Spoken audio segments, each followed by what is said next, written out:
अच्छा, अब इसमें इशू एक आएगा, लेकिन आशीष इसमें इशू यह आएगा कि क्या इसका मतलब होगा नो रेट कट। अब क्या होता है कि कई बार आप चाहते हैं कि नंबर अच्छा तो आए, लेकिन इतना अच्छा ना आए कि क्वेश्चन मार्क उठ जाए। हाँ, कोई हो जाए कि यार अब तो हम रेट कट नहीं कर सकते। लेकिन Q2 में 8.2% और Q1 में 7.8%, इसका मतलब H1 का जीडीपी हो गया हमारा 8%। सिंपल, बहुत सिंपल। और अगर आप देखें, मैं सुबह पढ़ रहा था, जो जितने भी इकोनॉमिस्ट हैं सबका एक अगर आप देखें एक रिवीजन है जीडीपी को लेकर। एसबीआई का 7.8%, कोटक का 7.8%, इकरा का 7.5%, एचडीएफसी बैंक का 7.3%।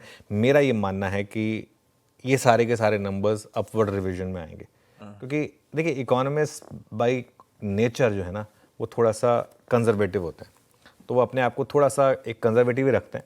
और लेकिन अगर पहले 2 क्वार्टर का 8% का एवरेज हो चुका है, Q3 और Q4 तो मुझे लग रहा है उससे ज़्यादा ही आएगा।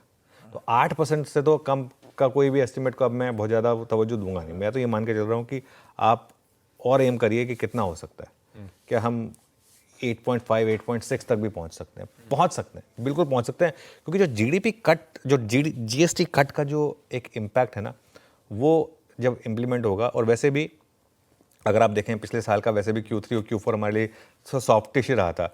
इसमें बस एक इशू ये आएगा कि ये पूरा का पूरा जो है, जो अर्निंग्स में ट्रांसलेट होगा कि नहीं होगा, क्योंकि वो हमारी एक दिक्कत रही है। और वहाँ पर अभी भी बहुत लोगों को लग रहा है कि इफ्स एंड बट्स हैं कि वो अर्निंग्स में ट्रांसलेट होगा या नहीं होगा। और एक और सवाल यहाँ उठेगा कि इस माहौल में आरबीआई रेट कट को कैसे डिफेंड करेगा, क्योंकि इतनी स्ट्रांग इकोनॉमी में रेट कट आप क्यों करते हैं? क्योंकि आपको ग्रोथ को पुश देना होता है कि भाई ग्रोथ थोड़ी सी स्लो हो रही है, आपको उसको पुश देना होता है।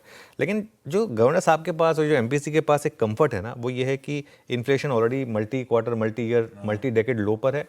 साथ ही क्रूड प्राइसेस अभी भी $62-63 पर ही हैं। तो हमारे पास कुछ ऐसा कोई बहुत ज़्यादा दिक्कत नहीं है। और क्या होता है ना, एक टर्म यूज़ करते हैं कि गो फॉर द जैगुलर। जब मतलब एक होता है ना कि आप एक जब लग रहा है आपको कि इस समय, जिसे कहते हैं ना कि लोहा गर्म है, अभी हथौड़ा मारने की ज़रूरत है आपको, तो इस समय ऑल गन्स ब्लेजिंग शायद करने की ज़रूरत है। सरकार और आरबीआई दोनों एक पेज पर हैं और दोनों कोशिश कर रहे हैं कि इस समय मार्केट को एक बहुत स्ट्रांग पुश दिया जाए। हम सेकंड गेस नहीं करेंगे आरबीआई को, क्योंकि वो कभी नहीं करना चाहिए। लेकिन मेरा ये मानना है कि अभी भी रेट कट की एक गुंजाइश बाकी है। रेट कट नहीं भी आया अगर, तो भी एक डविश पॉज, मेरे ख्याल से डविश पॉज, ये एक एक्सपेक्टेशन रहेगी। लेकिन